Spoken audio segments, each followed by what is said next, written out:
Michelle, thank you. In Commitment 2024, North Carolina's race for governor promises to be one of the hottest campaigns in the country. Republican Mark Robinson and Democrat Josh Stein offer voters a clear choice on the future of North Carolina. Our Bill O'Neill joins us with the story.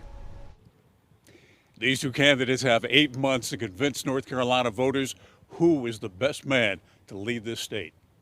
Mark Robinson's vision is bleak and divisive, consumed by spite and hate.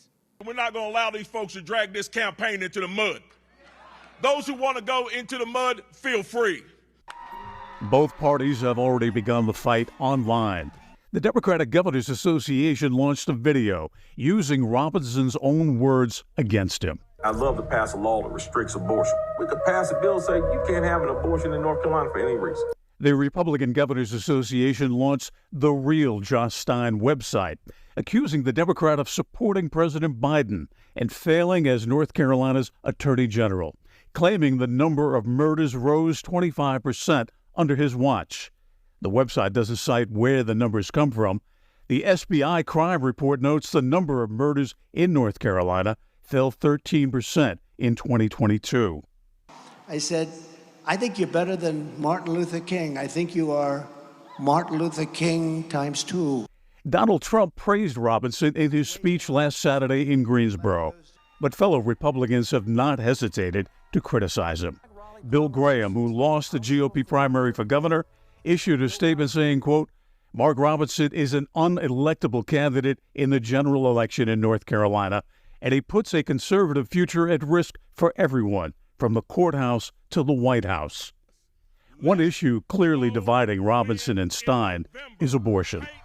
And let me be clear about reproductive health care, contraception, IVF, and abortion.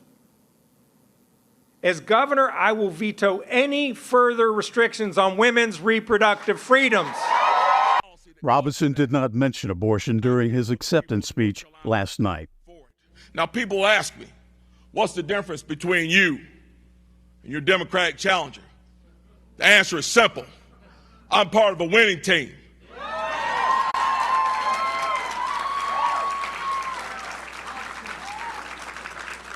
He's part of a losing team. Robinson says Republicans have done a better job than Democrats with the economy, noting the state's $5 billion surplus and its #1 ranking as a business destination. You better believe that Robinson's extreme views would scare away business and good-paying jobs. We've been down this road before here, HB2, the bathroom bill, and it is a dead end. Whoever wins this election, it will be North Carolina history. Voters will either elect the state's first black governor or its first Jewish governor. In Greensboro, I'm Bill O'Neill, WXII 12 News.